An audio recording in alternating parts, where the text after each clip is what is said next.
All right, I'm here with Derek Sorrells. How you doing, Derek? I'm excellent. How are you, sir? I'm doing well. I'm glad we could finally get this set up. I think the first time we met, you came to our first Wichita Life party, but you had lost your voice, so we couldn't really talk much. Yeah, I had been talking too much, which people who know me will see that happens quite often. But yeah, I lost my voice and I couldn't talk. Well, here we are, so we can have a nice long talk. So, absolutely. Just tell us a little bit about yourself. For people that don't know who you are, what are you up to? Who are you?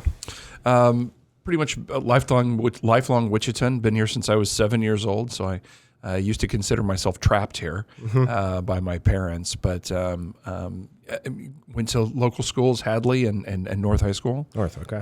And so always wanted more than I had growing up. You know, I always joke that I didn't come from a lower middle class family. I came from an upper lower class family. I was always wanted to be upwardly bound, and so if I wanted anything, I had to earn it myself. And started working full time at 16 after school and on weekends, and got the entrepreneurial bug and started opening businesses. Some which were very successful, some not so, and have now 6 businesses, almost 7, which I'll be opening another one relatively soon, and just wanting to bring as much greatness to Wichita that I can. Awesome. Very cool. So 2 quick things. First thing that stands out is you said Wichita North. And again, this is probably podcast number, 83, 84 or something like that. I've had a disproportionate amount of people from Wichita North. So what is it about Wichita North that makes people go on to do kind of exceptional things? Or is there anything that stands out to you? You know, it is funny because I have friends that are successful that owned liquor stores and other businesses that also went to North, and I don't know. It was a very even when I graduated, which was in '88, it was a very diverse school. It was there was a large number of Southeast Asians, large number of Hispanic. Mm-hmm. The amount of white was only about 20%, so it wasn't over proportionally one particular race. And while there was some tension, as there is in any high school, sure, everybody got along. And I think that we saw that, people can get along and you have the ability. We had some really great teachers. You have the ability to do a lot of different things. Sure. And, most of us wanted more than what we had. So we started looking at, okay, how do we do that? And I think some of those teachers that we had really helped push us to make us better. And some of them I even stay in contact with today. Very interesting. I don't know if I've ever formulated the question quite like that before. So that was a great answer, because I've mentioned that before and they're just like, oh, it's just interesting. Like North High was awesome, but that was a great answer. It's super interesting because some of the people are entrepreneurs like yourself, professional athletes. Like, it's pretty interesting that kind of the diverse, like you mentioned, diverse types of people, but all kinds of successes have come out of North, which is really cool. Looking back, so we talked about 6 businesses and we'll dive into kind of a lot of those. Growing up, was there anything specific that would make you think you would own 6, 7, however many businesses today? Is there anything? I know people have, in the past have said, like, I don't know, sold baseball cards or lemonade stands, stuff like that. Is there anything specific that stands out from your childhood? Oh, I definitely did the lemonade stand, but it was a twist. My mother didn't buy lemonade. She bought frozen concentrated limeades. Mm. So it's you rip open the can and you shake the can and the blob of frozen stuff falls out. So I did that. Also sold magazines. You could sell magazines door to door and things like that for prizes. Sure. And I did those kind of things. But it really became when, as I started to get older and I realized that, if I wanted more than just what the minimum wage was at the time, which was $3.35 an hour, definitely showing my age here. Or even just a little bit more, I was going to have to do something else to get that. So I started figuring out what I could do, and I started. I was a wedding photographer for a while. I quit counting when I got to 500 weddings, so I think I stopped around 750, and that was back in the day of film. That's wild. So it was something I could do on the weekends because it was always Saturdays, right? And I could have my full-time job during the week. And it would, a little bit extra money. Sure. And that's how I got into really catching that entrepreneurial bug, because then it was all about me. Yeah. I decided how much work. I decided how much I was going to charge. I had to sell the product, which at that time was me and my work. And that's really what got me into entrepreneurship. Wow, that's very cool. What age did you start doing the weddings? I was 19. Okay. I worked at a 1-hour photo lab in Town West Mall. May God rest down West Mall soul as it slowly dies. But I was 19, and I worked at a 1-hour photo lab, and a girl next door came over and said, "I'm getting married. Do you take wedding photos?" Yeah. And I said, "Absolutely." Had no idea what I was doing. Yeah. Figured out later. Yeah. And there's no Google. Back then there's nothing to look up, so you kind of had to figure out, okay, what do you normally photograph at a wedding? Well, and it's not like today. It'd be like just go look at Instagram at any wedding photographer, and you could see, okay, when they're coming down the aisle, the cake, whatever, the specific shots. But yeah, you were kind of going in the dark. Yeah, and it was very different. The quality of the images, because you were on film, was very different as well. So luckily, because I worked at the photo lab, I had a good understanding of film and exposures and all those kind of things. And I was on the staff of the yearbook and the newspaper at school, so I did have some idea what I was doing. But yeah, first wedding was in a backyard in Hayesville. And it was the first time the Chiefs had played on Monday Night Football in like 15 years.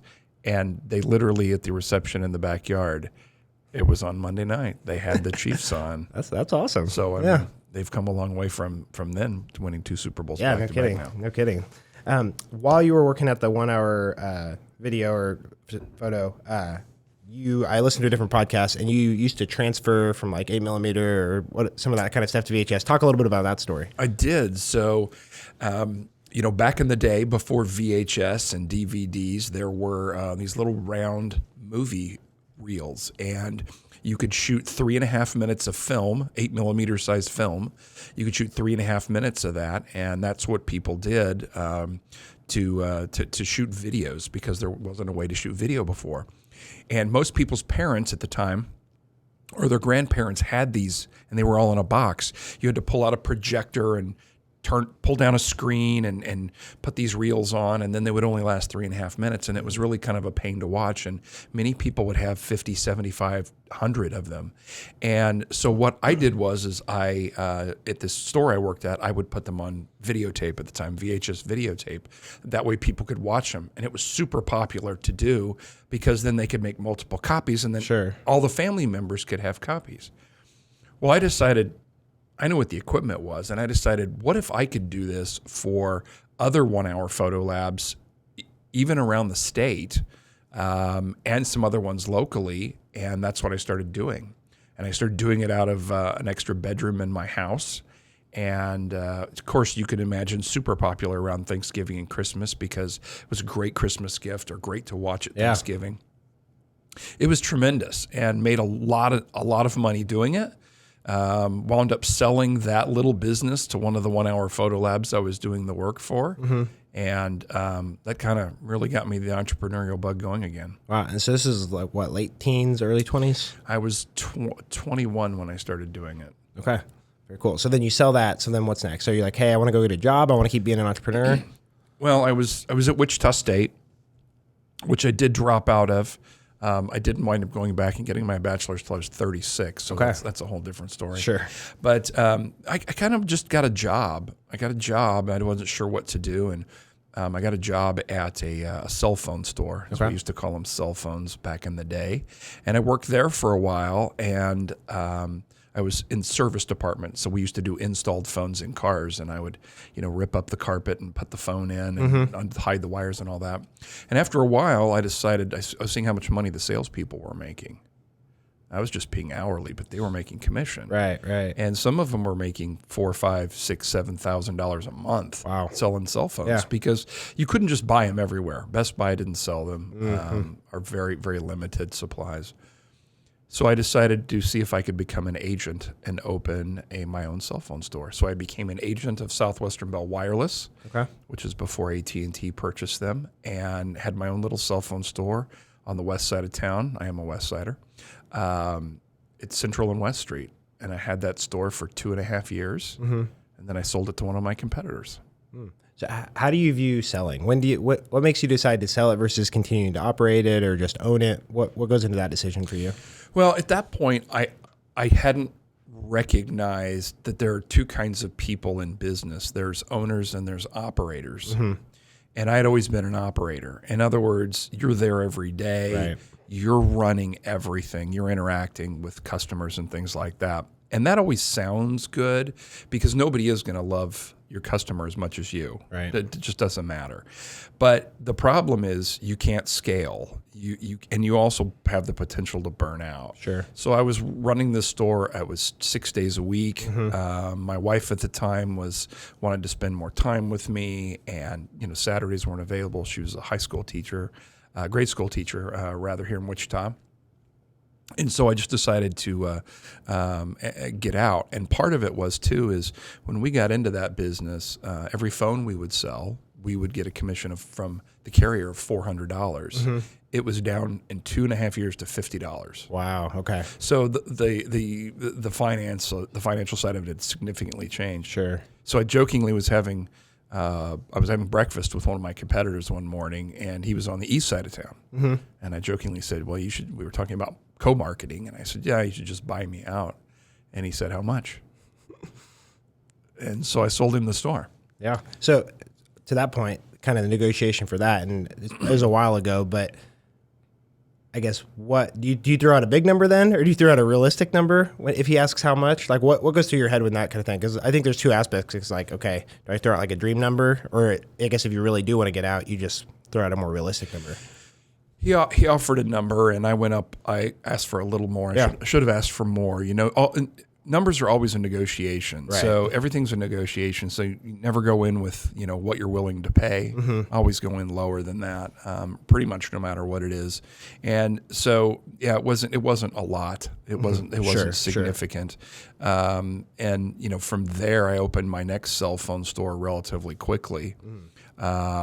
And I failed gloriously. What was the differentiator in that business? If you sold the other one for multiple deliveries, why did you open a new one? So, one of the reasons that back in the day, as we say, when I had my first cell phone business, a cell phone plan, for example, the cell phone plan we were selling was $25 a month. It included 80 minutes a month. 80. That's all. Yeah. And they ran a promotion, and then they did triple talk time. So you got 80 minutes times 3. So you got 240 minutes every month for $25. Yeah. People were losing their mind. And then this company called Cricket came to town, or they were getting ready to come to town. And it was $35 a month, unlimited. Wow, yeah. And it had caller ID. Back in the day, we didn't have caller ID on cell phones back then. So it was caller ID and call waiting and all those things that were included for free, no extra charge. Right. So I did a little bit of research. The problem is when I was working for Southwestern Bell, you could buy one of those phones at 12 places in Wichita. When Cricket opened, you could buy them at every Dillon's, every Quick Trip. A lot more competition. And there were 25 agents. So you immediately become relatively unimportant. Right. So I had a location that wasn't great. And it's kind of one of those things where if there's that many people, like if you were going to choose a McDonald's to go to today, you'd probably just go to the closest McDonald's. Right. That's how it was. I was no longer a 1 or 2 or 3 or even 5 in the pond. There's now hundreds of fish in the pond, and it just becomes too difficult to really differentiate yourself in that instance. Yeah, I think it's like there's I don't know where the line is, but you go from competition is somewhat of a good thing because it's a good business to be in, to being too much competition. I think Peter Thiel touches on, like, in his book 0 to 1, it's kind of like you kind of want to stay away from competition. You want to be so different that, to a point, it depends on the business, obviously, but like you want to be so different that there's really not competition. If people are going to you, you're not a commodity, you're like a unique thing, whatever that looks like. No, that's really true. I mean, people ask me with the arcade, they asked, when Dave and Buster's came to town, people said, oh my gosh, there's going to be another arcade in town. Does that worry you? And the answer was no. And it's because the arcade, you have to look at it differently. The arcade's is not specifically video games. That's how people think of it. The arcade is family entertainment. So our competitors is the Zoo, Tanganyika. It's also Dave & Buster's and All Star Sports, but it's anything that the family can go do together at a reasonable price and have a good time doing. Now, we happen to be an inside venue, so we do better in the winter than a Tanganyika or a Zoo. But you have to make sure that you're looking at the picture correctly. And you're right about that, because there, if you look at this is something that I look at is a complete fail on my part. Something I look at as a complete fail on my part, and that's if you would have come to me in 2003 and said, I want to open a hamburger and ice cream place at 21st and Tyler in Wichita, Kansas, I would have said you were absolutely crazy out of your mind. There's Burger King, and there's McDonald's, and there's all these other places, and now there's 500 Freddy's steak, burgers, and custard, which is hamburger and ice cream basically. I mean, it is a differentiation, but it's because you don't have to be cheaper. You just have to be better. Yep. And if you offer something that other people don't have, they will pay for it if it's a good product. Absolutely. So after the fail of the second cell phone store, what's the next business, or what fills in the gap then? What's next? So at that point, I focused a little more on my education. I went to Friends University and got into their degree completion program, which is designed, if you have 60 credit hours, to fill in the additional 60 credit hours to get you the degree. I completed that. I was still 11 credit hours short for 9 years. Man, yeah, that's tough. Less than a semester, basically. So kids listening, don't do that. So it wound up being, just education-wise for just a second, it wound up being where when I decided I finally wanted to get this done at 36, I wanted to teach at the university level too. So I wrote to the dean at Friends, and I said, I'm 11 credit hours short. You have a master's program that starts in 12 weeks. I want you to save me a spot in that, and I guarantee I'll get those 11 credit hours in 12 weeks. And there are ways to do that. And he said, if you'll do it, I'll guarantee you a spot. I got the credits, did the master's program. Awesome. And taught at Friends for quite some time, and still teach at Wichita State occasionally as well. But to answer your question, I got out of entrepreneurship for quite a while. I did, after the second cell phone store, I did open an eBay store. Okay. On the west side. So eDrop is still over on the east side, but I had one at 21st and Maze Road. It's now a liquor store, which probably would have been a better idea. But I had that for 2.5 years, and then I sold that business on eBay. All right. Was that a franchised eBay store? Is that like your own spin on it? I never do franchises. Okay. Franchises definitely have their place. Yeah. But I'm a little too much of a control freak for franchises. When I see things that I think aren't working, I want to be able to change them. Sure.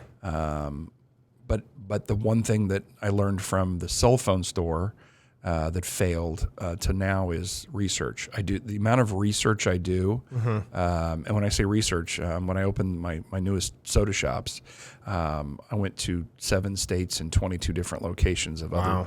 Yeah. So I mean, the research is insane, because and this is one of the things that I always ask budding entrepreneurs is, who's your audience? And sometimes it's just like when I mentioned the arcade, the audience is not game players. Right. It's families, and now it's people who want to play pinball and have a beer. If you don't know who your audience is, or you have it off, it can very much affect what you do and how you build out your business. Sure, that makes sense. So for the research, you mentioned multiple states, a lot of locations for the Just a Sip or Papa's or whatever it was for. What else goes into your research there? So obviously it's traveling, but like how do you approach your research? Do you have like a checklist, or you just know like I just need to get a widespread, talk to the owners? What does that research look like? It depends. Some people will talk to you and some people won't, right. Because some people absolutely view as competition, even though they're never going to set foot in your state with their business. But I do look at a lot of podcasts. There's a lot of people that will, you can go on Apple Podcasts, Spotify Podcasts, and you can type in the name of the owner, the founder. And a lot of times they've done a podcast, and they'll tell you all kinds of information. Now, 90% of the time, or 95% of the time, if they've done 10 podcasts, 90% of that information is the same. Very similar, yeah. But you always get those nuggets. There's always nuggets, yeah. I was listening to a podcast yesterday, actually, and I got just a little nugget. I was like, I really had no idea. And it's all those little things, because there's always going to be things you weren't aware of. You know, it's not just, you know, it's a little bit of everything. It's listening to podcasts. It's looking at websites. You know, using, if they're online and they have an online presence, for example, a menu, using the Wayback Machine. I love the Wayback Machine. So you can see what they've tried by looking at their online menu and what's not there anymore. Because you may think, wow, I'm going to add this. They don't have that. That's a great idea. And you find out they had it and they don't now. Why is that? Sure. It probably didn't work well. So it's a lot of different things that really go into, I think, making a successful business that unfortunately a lot of the time is not taught in business school. Yeah. Well, it's like if you spend, I mean, even if it's like a couple hours kind of diving in these podcasts and stuff, you might, that few hours or even a day, whatever, could save you weeks or however much money it is to add something to your menu and then take it off and all that time. And you could save a lot of effort and time and money. Going back to school, was that something you felt you needed to do for the knowledge or kind of just get the degree? And you went on to get your master's as well, but like, why did you go back? Because I know some people close to me, like they didn't get their degree till they were 50, and it was just something they felt that was always kind of looming that they needed to do. They were super successful before that otherwise, but they felt like they needed to check that box. How did you approach that? Well, I was teaching at a local tech school. I've taught at all the levels pretty much. So a private tech school, public tech school, private for university, private for university online, public for your university, taught at all of them. So I was at a local tech school, and I wanted to teach at a local college, and you have to have a master's to do that. And I also knew that I wasn't, I was getting ready to move up. I was hired at LSI right after that, right before NetApp purchased them. And I knew that I had to have a degree to move up there. I barely got hired because they pretty much wouldn't hire anybody if you didn't have a degree. So went ahead and did that and got my master's. And then about 5 years ago, I actually got my doctorate as well. Terrible ROI, but nobody calls me doctor either. So, but terrible ROI on that. But that allows me to focus more a little bit on master's classes when I teach those as well. Sure. But I think it's one of those things where there's a couple of different reasons to get it. But I was in corporate IT, working for NetApp for almost 20 years. Okay.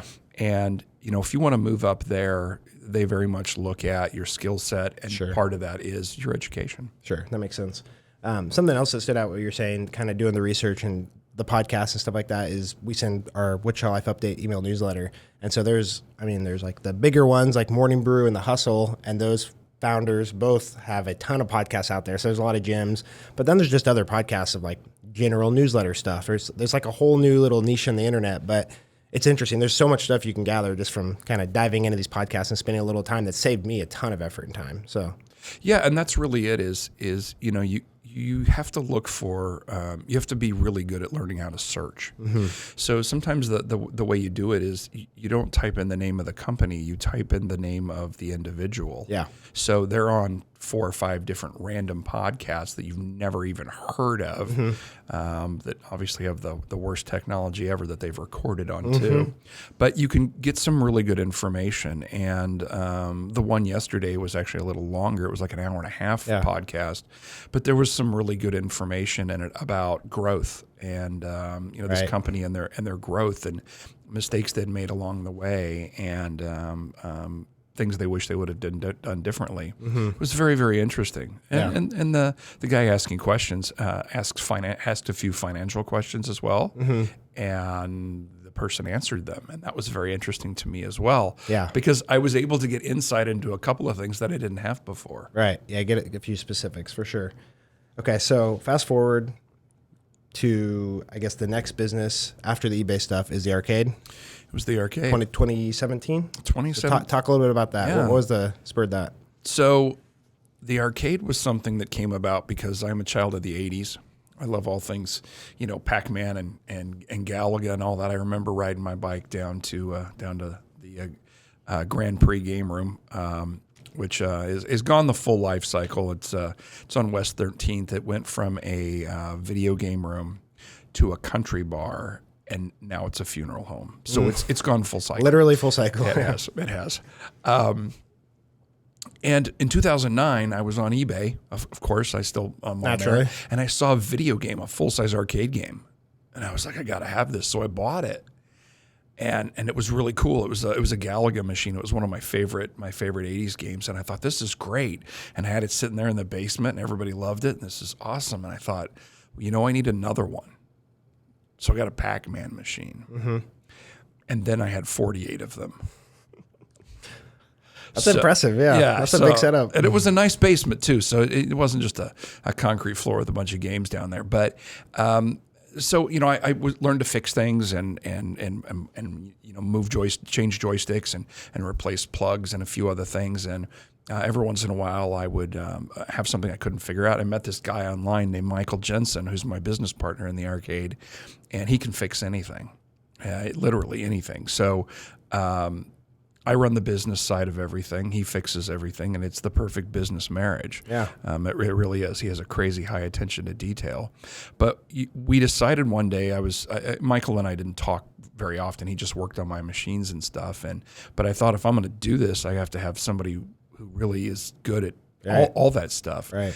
And found this spot, ugly, terrible building down in Old Town, and I rented it the day before Thanksgiving. We literally opened December 15th. Wow. Yeah, no food, no alcohol. Yeah. It was 34 degrees. We opened at 6 o'clock. Capacity of the building, 124. We were at capacity in 26 minutes. Wow. There was a line outside for 3 hours. That's incredible. Never looked back. That's amazing. Yeah, it was great. It was great. It's it's one thing where I misjudged my audience. I thought it was going to be a bunch of old white guys. Yeah. And it was, you get 20-something young ladies in there on the gun games, just blowing the smoke out of everything. You get a couple of guys in there in their 20s with their buddies, and they're on NBA Jam or NFL Blitz. Oh yeah. It was surprising to me. Yeah. It was surprising to me. Yeah. So that was 2017. It kind of kicked off strong. Now you have a new location and stuff. How has kind of the reception been since then? Yeah. So after COVID, we were in the initial early stages of talking about different things and what made sense to do. And I just made the executive decision. I have friends that own arcades all over the U.S., Nashville, Phoenix, Denver, L.A. It's a relatively small group of people. Sure. And so you talk about different things, and there's some of these are just arcades like I am, and some of them are arcades with bars in them. Yeah. And you talk to all of them and what they're doing and how they're seeing things. And, there's arcade bars in Kansas City. Yeah. They're in Oklahoma City. They're in Omaha. And we're, right between. Yep. We're right in between some of the corporate bars. And so the decision was made, if we don't make a change and somebody else comes here, even though we had more games, we have 105 arcade games. Yeah. And 23 pinball machines. Most of your corporate bars have 60 machines total. Yeah. But if somebody here were to open up an up-down, for example. Yep, I've been up-down in KC, yeah. And have alcohol, we would have become irrelevant overnight. Yeah. Literally overnight. Yeah. Because people want to play Pac-Man and play pinball and all that. But if they can do it and have a beer, that's what they're going to go do. Yeah, absolutely. It's absolutely what they're going to do. So we made the decision. We met the gentleman that owns the building. Was an ugly, terrible warehouse. No bathrooms, no heating and air, none of that. And it took almost 2 years to fully get everything done because of supply chain issues and all that. But yeah, we opened May 15th of last year, and it's been amazing. Yeah, it's been incredible. I was just there a few weeks ago. We had a friend in from out of town, and went and checked it out, and it's awesome. And even like some of the games, like random games that I probably wouldn't. I'm a kid of the 90s, so not the 80s. I was born in 92, but reading like Ready Player One, which I'm sure you're a big fan of. It's got all of the pop culture references. I think it's Joust. Is that what it's called? I saw you have that there, and I was I Googled that when I was reading the book, because I'm like, I don't know what this game is. And then I saw it there, and it's as difficult as they mentioned in the book, but there's a lot of fun games there. Yeah, one of the great things about the model that we have, which is not tokens. It's there are tokens for the pinball machines, but all of the other games, it's $12 for adults, $10 for kids, 10 and under, and all the games are on free play. Yep. It's half price every Tuesday. It's family night. But what it allows you to do is you can play those games that you might not normally play because you're terrible at it. Right. So, but you try anyway because it doesn't cost me anything. Right. You might not want to waste your tokens at a different barcade or a different arcade, but here you can just try it everything. Exactly. Awesome, and that's what makes it really popular for a lot of people. Like for our parties and things like that, we do a lot more corporate parties now because they want to do it because we have alcohol and we have food. Oh, I bet, yeah. So, but kids' parties are super popular too, and part of that's because when mom or dad books that party, they know that they're not going to have to buy a card, and every kid's going to have a card. They're going to have to reload it. Yeah, that makes sense. Yeah. And just to clarify, the food and stuff wasn't possible at the other location, just would have been too expensive to set it up, or what was the reason for not having it at the original one? 2 reasons. Not enough space, and the other reason was the building was built in 1902 and had 12-inch thick concrete floors. Okay, that'll do it. Yeah. So to retrofit anything would have been extremely expensive. There were power issues. We just barely had enough power to do what we needed to do. Right.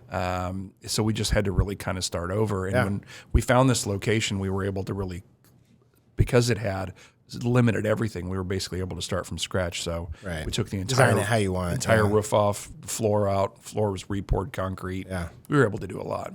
Yeah, it's incredible. If people haven't been, they need to check it out. It's really cool. What was next? What was the next business kind of after the arcade? Well, the next business was my candy store, Sweet and Saucy, and down in Delano, and the same building as the Monarch is, next to Milk Float. I wanted to do something different. One of the great things about working for NetApp is I traveled the world. So I got to very luckily have been to many different countries, but I was all over the U.S. pretty often. So I would always look for something that Wichita didn't have. What can I do here? Wichita's kind of I call it a teenager-sized city. For a long time I used to say we don't have a Dave & Buster's, which we do now, but we don't have an Apple store. We don't have a Cheesecake Factory. People used to look at me like, you don't have an Apple store? Every place has an Apple store. But it allowed me to help explain our size. We're the largest city in Kansas, but we don't have an Apple store. Yeah, that's a great point, yeah. So I would always look for things that I thought would be great here, but weren't here yet. So I was in Austin, Texas, and I came across this store called Tears of Joy, and it was a hot sauce store. Okay. So I'm back in my hotel room, and I'm doing research on hot sauce stores. Hot sauce sales are up 150% in the U.S. over the last 5 years. Sure. It's real popular, but I just wasn't sure.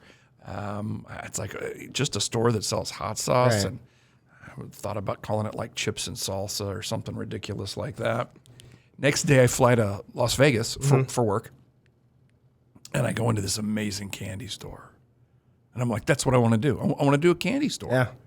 And I tell my girlfriend, and she's like, "No, do the hot sauce store." I'm like, "I want to do the candy store," and she goes, "No, it's a bad idea." And then I said, "Actually, I'm going to do them both." Yeah. She said, "You're going to open 2 stores?" I said, "No, I'm going to open 1 store." And she's the one that actually came up with the name Sweet and Saucy. It's a great name, yeah. And then the happy accident was when I was looking for aprons. Men will wear aprons when they're cooking on the grill because we sell 400 different hot sauces, barbecue sauces, and salsas. We sell a lot of barbecue sauce. So I was looking for aprons that had funny sayings on them or looked really dumb. Kiss or the things chef like that. or whatever. Yeah. Yeah, I couldn't find anything, but I found novelty socks. And which I'm wearing some today, but my mom used to always buy me novelty socks for everything, for Valentine's Day, for Thanksgiving, for Christmas, always. And I bought 20 pair of novelty socks, 20 different styles, and put them up on the wall just to see what would happen. Sold $120 worth of novelty socks the first day. Wow. Now we have over 1,500 different styles, over 15,000 pairs of socks are in there. Wow, I didn't realize there were that many. I knew there was a lot. I didn't realize there was that many. Yeah. That's awesome. Yeah. So, and that was a happy accident. That was never part of it. So sometimes it's recognizing when there, again, is something that you didn't realize was going to be there. Recognizing what the audience is interested in and making that pivot. So Sweet and Saucy was next. Okay, very cool. And it's bigger than you think. Like from the street, you don't expect it to just kind of keep going back. It's a deep building. There's there's a lot of socks. So got all the hot sauce and the candy, but then there's a lot of socks back there. And the socks are real popular because it's one of those things that you can get socks for everybody. We have socks that have police cars on them, and we have socks that have strippers on them. Right. And they're kid friendly, but I mean much Sure. as a stripper sock can be. But we have them for everybody, and people buy them because they're funny too. Right. So mom, dad, grandma, grandpa, they fit in a stocking if it's Christmas time. If you're going to mail it, they don't weigh much. Yep. So Great gift, people really and they're inexpensive too. Yeah, that makes complete sense. It's such a unique, like we were talking about earlier, like collective of you got the candy, you got the hot sauce, you got all the sodas you have, and the socks. Like, yeah, what other place? I don't know, anywhere close, not even just Wichita, Kansas, anywhere close has that combination all in one spot. And it is funny though too, because it didn't work out that way. But mom will come in with the kids to buy something, and they might grab hot sauce. They're buying candy for the kids. They might buy hot sauce for dad because it's there. Or dad will come in with the kids, and of course they always want candy. But they might go back and buy socks, but he's going to see some hot sauce too. And we try to maintain a pretty good amount of hot sauce in stock, and it's amazing. And of course, people buy it because there's things you can't get at Dillon's or Walmart or even some of the specialty stores. For sure, exactly. And then I went in. I mean, it was a few months ago, and just asking the guy working, I'm like, "What do you recommend?" And then there's like he has his recommendations. I think it was like Alice Cooper something hot sauce, which is really good. I actually had it last night. And then there's like the local stuff, which is cool that you have kind of a combination of like the nationwide, worldwide hot sauces plus the local stuff. So it's really cool. Yeah, and if you spend time with the customers, which we always try to, there's a blueberry ghost pepper hot sauce. Interesting. Okay. And I thought, okay, it's interesting, but we went ahead and ordered it. Yeah. So I have a woman that came in and she said, "I love this. I put a couple of drops in my pancake batter in the morning, and it adds that blueberry flavor and a little bit of heat." Interesting. Okay. To my pancakes. And I thought I would have never thought of that. Never would have crossed my mind. So, it's that listening to your customer and then also sharing that with other customers. Right. Because people love a story. So if you can give them a reason when they ask you, well, what do you like? Sure. Deviled eggs is also something that egg mix that you put a little bit of heat in. Yeah. A little bit of a serrano habanero. Amazing stuff. Yeah. That's great. Okay, so what's next? Papa's? Is that next? Papa's was next. Yeah. Going to So that. I'm still working at NetApp. I'm still flying all over the world, doing all kinds of stuff, and so I see people all the time and they say, "Well, how do you do that when you're not there?" Well, you have to build the business model so you can. I mean, if you're making $50,000 a year at your coffee shop or your ice cream store, you have almost less of a business and more of a job, and you just own the job. Yeah, absolutely. And so you have to really look at, if I don't want to do this, how am I going to grow this? Do I want to do this for the rest of my life? I love all the businesses I have. I don't run them because I hire people that are better than me at running them. Right. I know the overarching, but I hire people that know the bar business to run the arcade. We have people that work on the arcade games that know arcade games. My background was IT, so that's what I focused on. So the ice cream store was a happy accident. I was looking at a spot in Clifton Square that had been empty for about 3 months, and I wanted to put a sock store in there because my socks were selling great, and I thought, a little eclectic place in Clifton Square. Perfect fit, yeah. Messaged my real estate guy, and he messaged me back a little bit later and said this was a Monday. He said at least Friday. So I lost out on that space, and then a little bit later he called me back and he goes, "Well, what about the spot in the middle?" And I said, "Well, what about the spot in the middle?" He says, it's going to be available if you want it. And I said, "It's an ice cream store." And he said, "Yeah." I said, "All right, let's do it." And my real estate guy's been with me since the beginning too. Yeah. He quit thinking I was nuts after about 4 places. Sure. Because everything I do is a little weird. Yeah. But yeah, Papa's was next, and I signed the lease January 31st of 2020, and possession was 60 days later. Okay.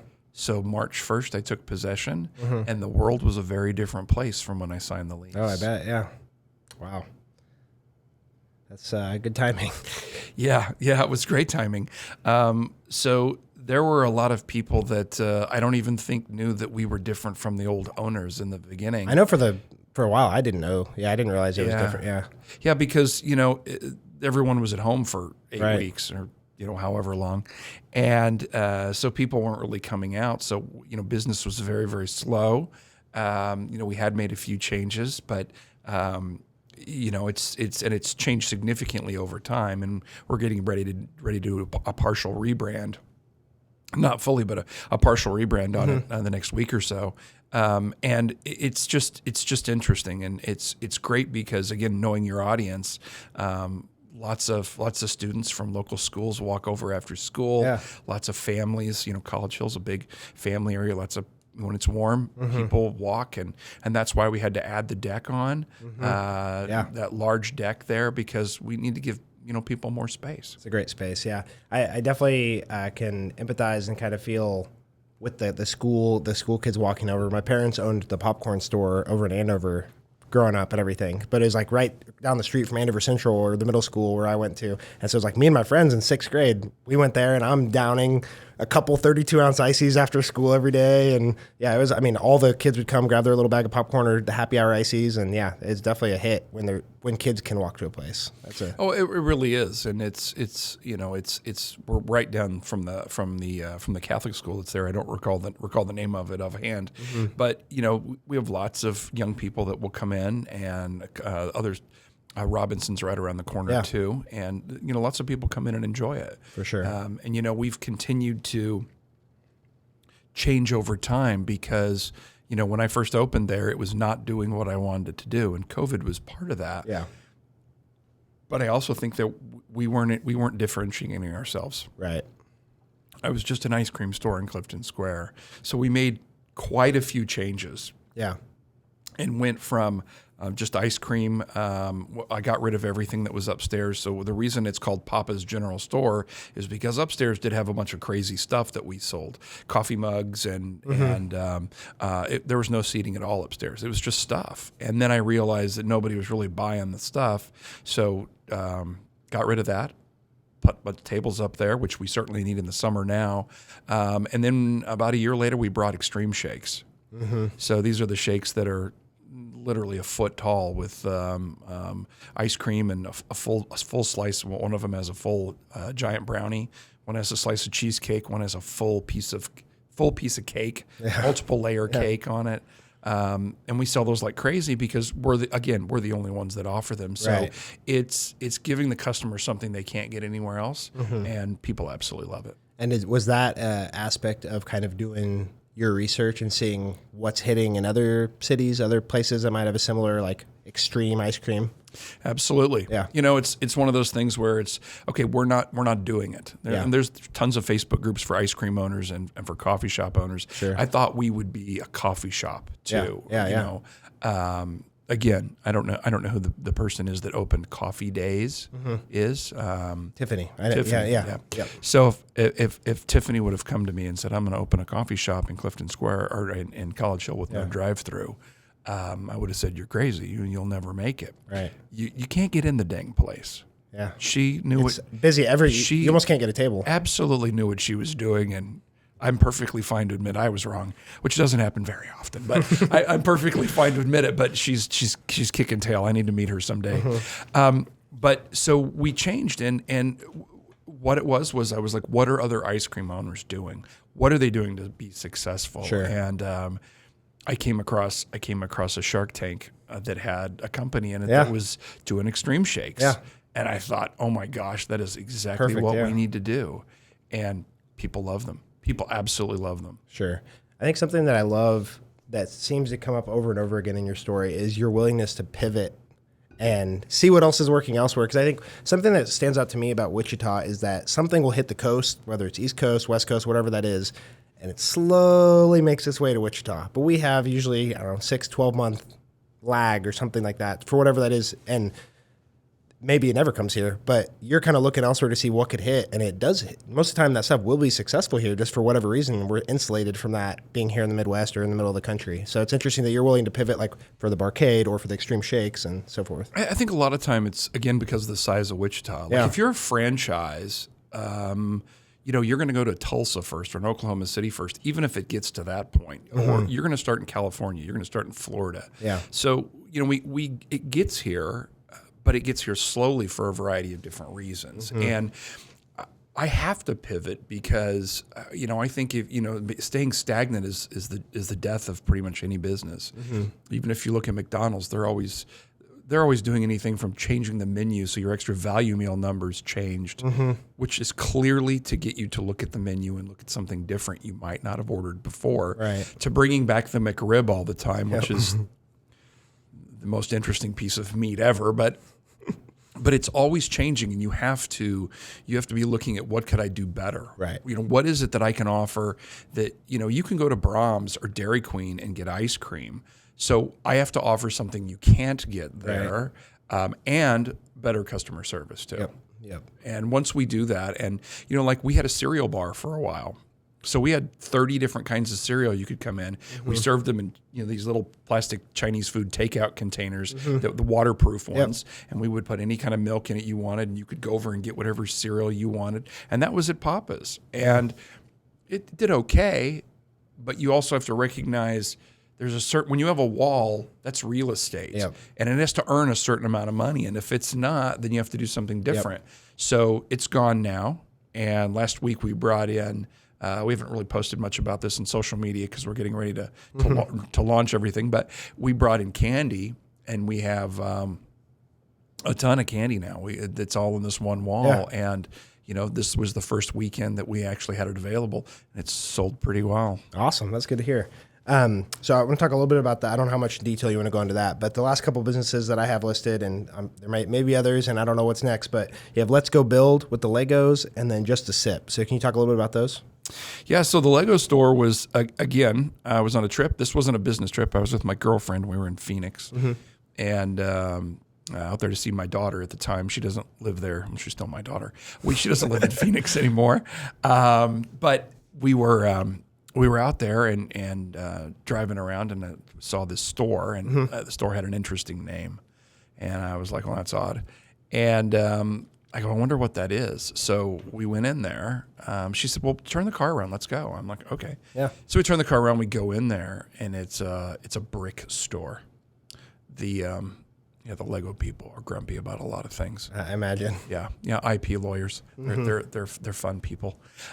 So went in this brick store, and I was like, I used to play with Legos when I was a kid. Yeah. I was like, this is interesting. They have display cases, and there's minifigures in there that are $130. Right. And there's pre-built sets on shelves, and I looked around, and this is interesting. And they have a party room. There was a bunch of stuff stacked in it. Looked like they weren't really using it well. But I thought, this is interesting, and there's adults in here buying things. Yeah. So I was trying to find a location for Just a Sip at the time. We'll get back to that, but I couldn't find one. So because you have to have a drive-through, right? So I decided I'm going to open up a Lego store, a Lego brick store, a brick store. I'm going to open up one. Sure. So that's what I did. That was easy. I knew where the spot was that I wanted. Yeah. I knew it had to be on the east side. Yep.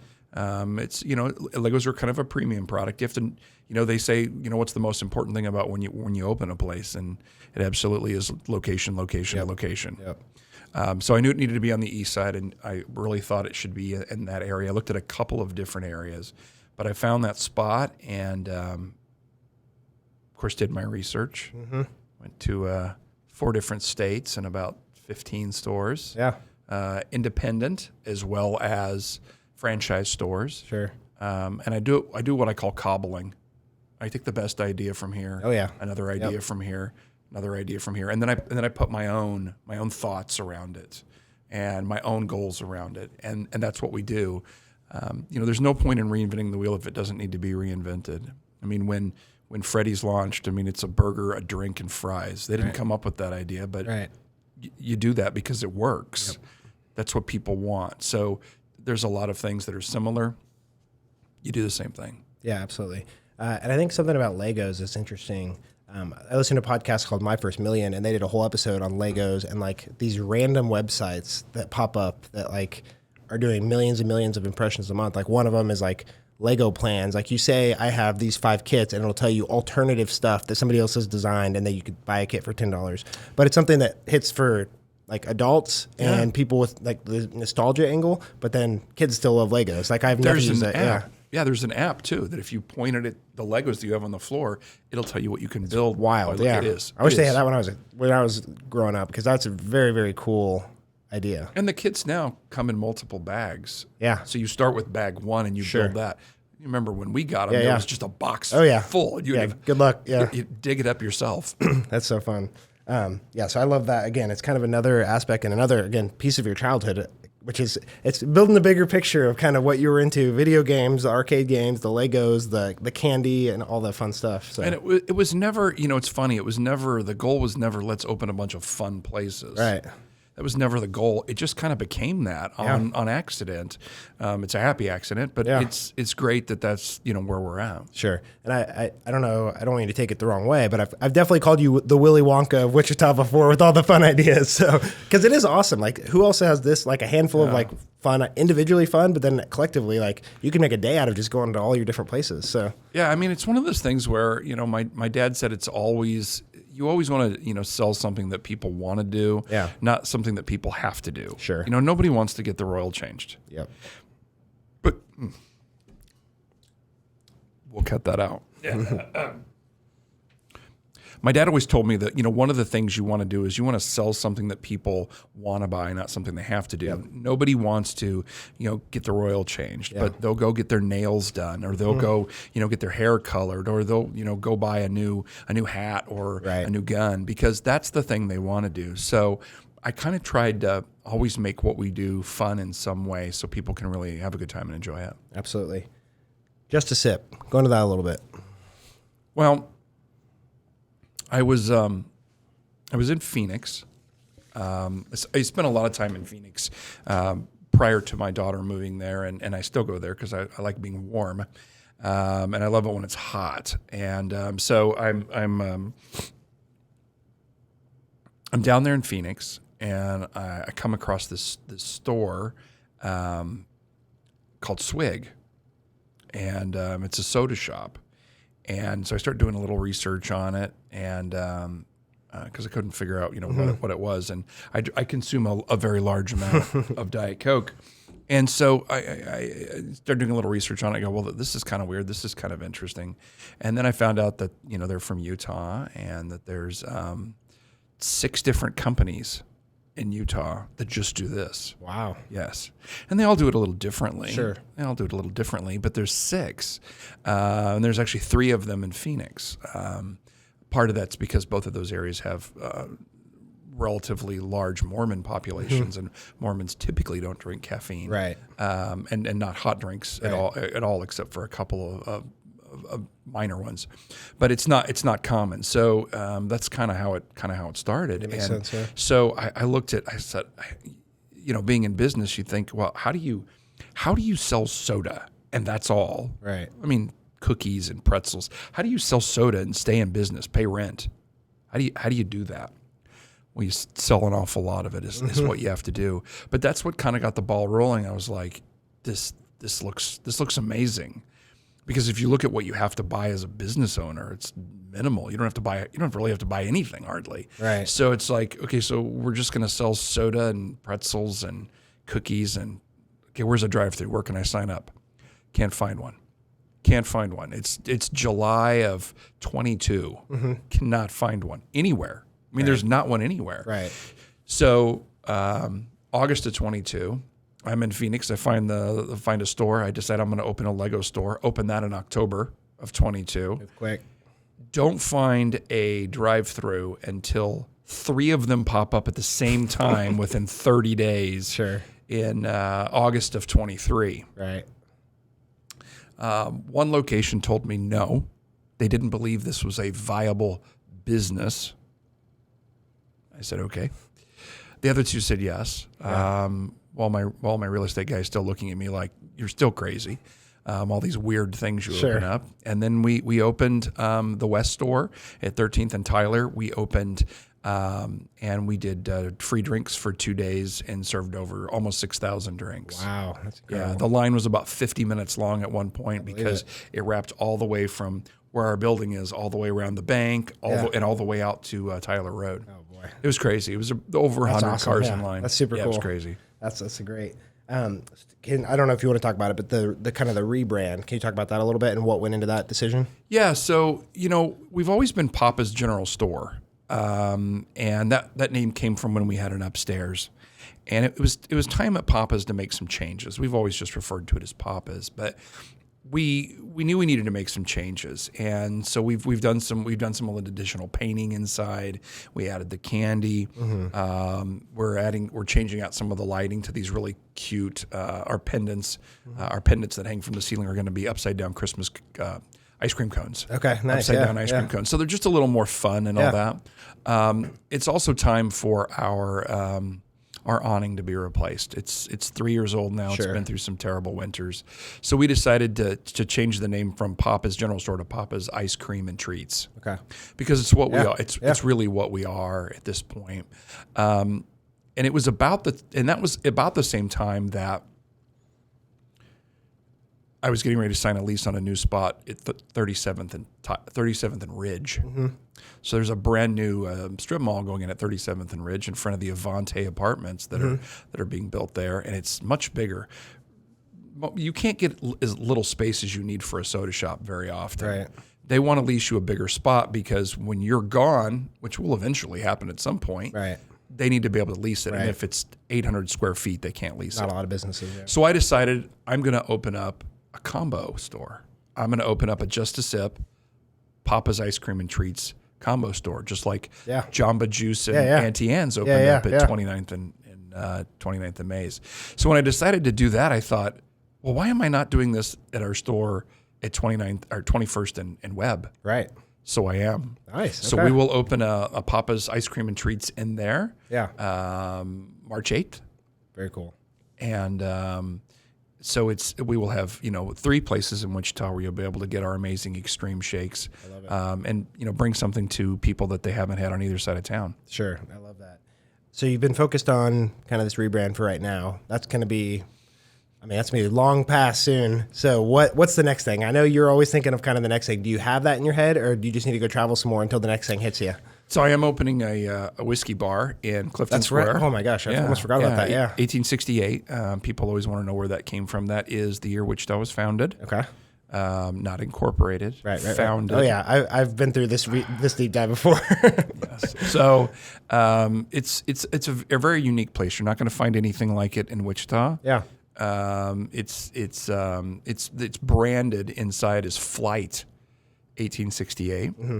Because it is,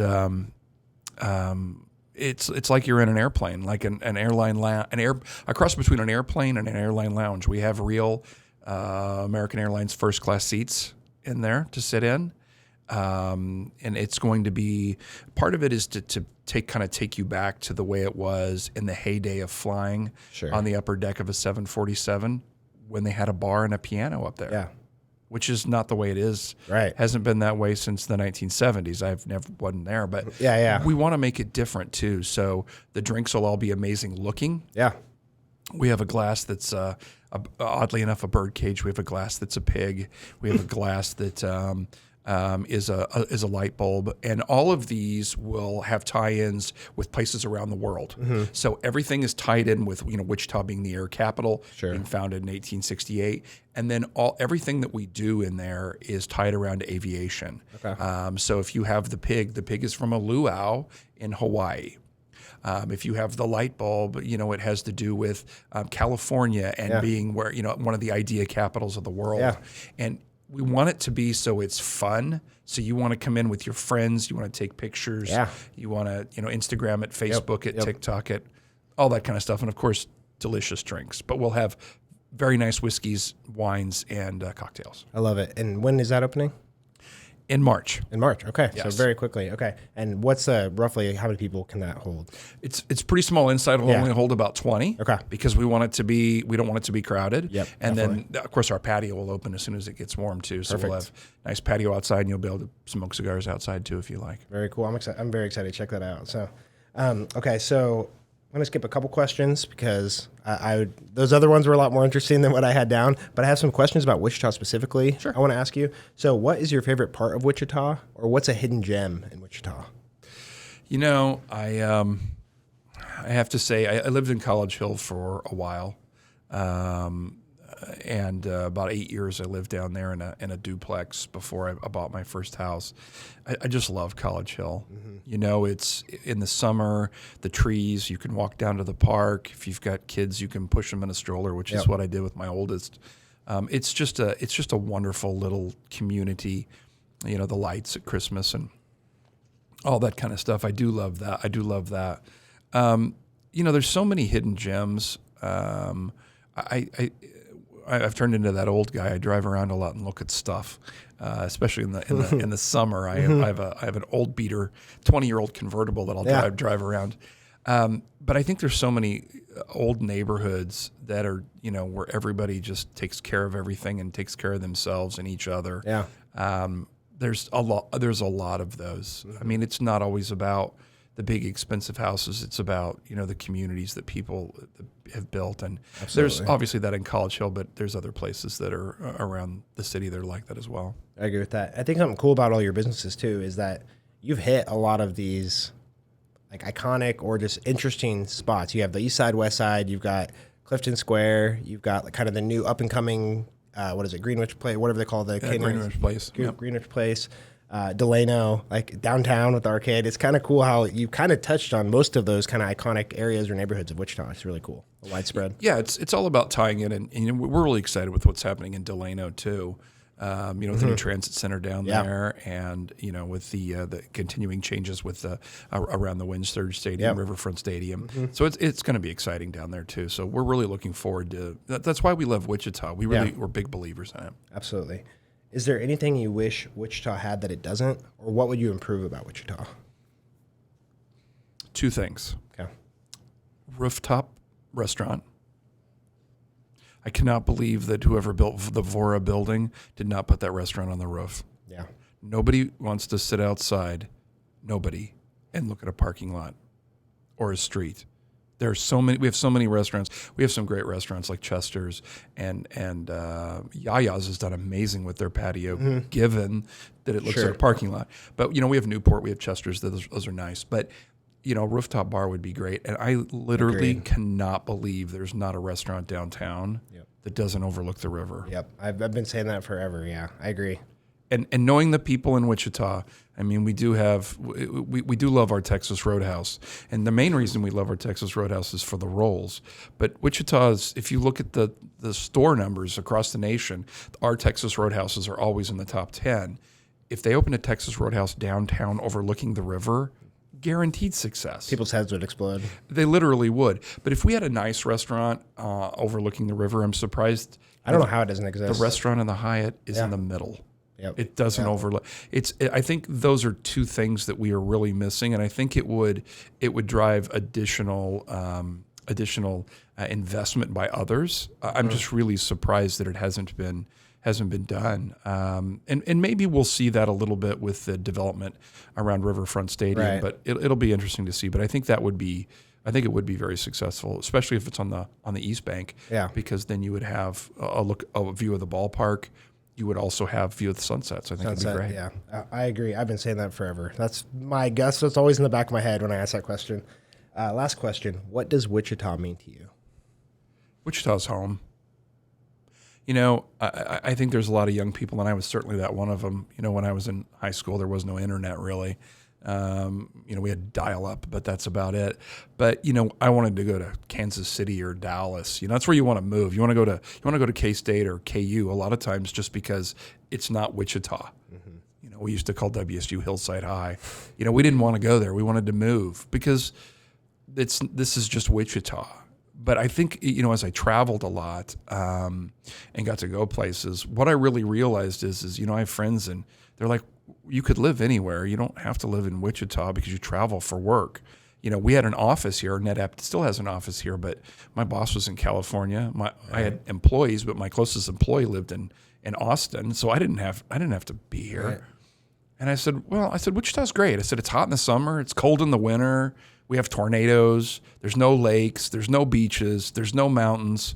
I said, but you can get a $250,000 house, with 5 bedrooms and granite countertops and all that. Mm-hmm. And they would look at me and they live in California, and they'd be like, that's crazy. And I said, yeah, and you live 5 miles from the beach. And I said, how often do you go? And they're like 4 or 5 times a year. Right. So it's one of those things where you learn that, people here are kind. If you give it to them, they'll give it back, kindness or the other way. Mm-hmm. It's one of those things where we do have a lot, but we're also very lucky in that if we can, live within our means and we can travel the world very easily. I always tell people, there's so much to do. I started from absolutely zero. But you know what? You can fly to Las Vegas for almost nothing on Allegiant. Right. Take a small bag. There are inexpensive hotels. There's so much free stuff to do there. You don't have to spend any money. There's so much free stuff to do. I think Wichita is a good launching pad because you don't have all that regulation. Wichita does not have a city business license. If you just want to start a business, you don't have to have a license. Now, if you're going to charge sales tax, you have to, Sure. But the barrier to entry is so low. So for entrepreneurs, there's so much that you can do. And I see Wichita as an amazing place to be able to start that business and grow it to wherever you want to go. I love it. Derek, thank you. Where can people find you? More about your businesses? Where would you send people? There's all kinds of different places you can go. You can go to our main website, which is ScionCapitalPartners.com. That's SCION, ScionCapitalPartners.com. You can also go to any of our Facebook pages. All of our stores have Facebook pages and websites as well. Or just swing down to the arcade. You might see me in there playing Pac-Man. Perfect. Well, I will be sure to link everything up. I'm very excited to try 1868, not 1870, 1868.